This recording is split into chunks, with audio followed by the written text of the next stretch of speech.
YSR Congress party చీలిపోతుందా? చీలడానికి ఏముంది వైఎస్ఆర్ కాంగ్రెస్ పార్టీలో? అంటే మామూలుగా పార్టీని చీలడం ఏముండదు. కానీ ఇప్పుడు తెలుగుదేశం పార్టీ అయితే గతంలో ఆవిడ పేరేంటి రేణుకా చౌదరి వీళ్ళందరూ ఒకసారి చేల్చడం, నాదెళ్ల భాస్కర్ ఒకసారి చేల్చడం, తర్వాతన డైరెక్ట్గా చంద్రబాబు గారు పార్టీని తీసుకుంటే ఎన్టీఆర్ గారు మరొకటి, ఇట్లా నడిచింది. 4 సంక్షోభాలు నడిచినాయి. ఇప్పుడు వైఎస్ఆర్ కాంగ్రెస్ పార్టీకి వచ్చేటప్పటికి ఇప్పటిదాకా అట్లాంటి సంక్షోభం రాలేదు. దాదాపుగా అప్పుడు ఎందుకు 83లో పుట్టినటువంటి పార్టీ 85లో తొలి సంక్షోభం ఎదుర్కొంటే తెలుగుదేశం, ఆ తర్వాత 95 కల్లా రెండో పెద్ద సంక్షోభం, ఈ మధ్యలో రేణుకా చౌదరి వీళ్ళది ఇంకొక సంక్షోభం, అంటే 3 సంక్షోభాలు 10 ఏళ్లలో. ఆ తర్వాత అసలు సంక్షోభమే లేకుండా పార్టీని నడుపుకొచ్చినటువంటిది చంద్రబాబు నాయుడు. అదే సందర్భంలో వైఎస్ఆర్ కాంగ్రెస్ పార్టీకి ఇప్పటిదాకా సంక్షోభం ఏమీ లేదు.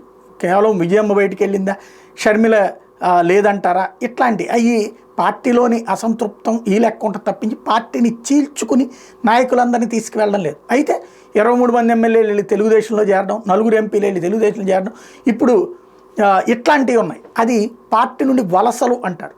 ఇప్పుడు మండలిలో వైసీపీ చీలబోతోందా? 5 రాజీనామాలు చేశారు, మరొక 8 మంది తెలుగుదేశం పార్టీతో టచ్లో ఉన్నారు అన్నటువంటి పాయింట్ని తెలుగుదేశంకి అనుకూలంగా ఉన్నటువంటి జర్నలిస్టులు ప్రొజెక్ట్ చేస్తున్నారు.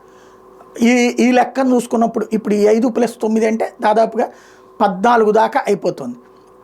అదే 9-5 వచ్చేటప్పటికి 14 దాకా అవుతుంది. ఇది కాకుండా బొత్స సత్యనారాయణకి 2 ఏళ్ళు టైం ఉంటుంది కాబట్టి ఇంకా ఆ టైం అయిపోయిన తర్వాత ఈ లోపుగానే బొత్స సత్యనారాయణ ఎమ్మెల్సీలందరినీ తీసుకుని తెలుగుదేశంలో జాయిన్ చేస్తారంటూ ఒక ప్రచారాన్ని బిగించేసి, ఎందుకంటే బొత్స సత్యనారాయణ పవన్ కళ్యాణ్తో మాట్లాడుతున్న రోజు ఓ రకంగా లీడ్ చేస్తున్నాడు. వైఎస్ఆర్ కాంగ్రెస్ పార్టీని మండలంలో లీడ్ చేస్తుంది బొత్స సత్యనారాయణ.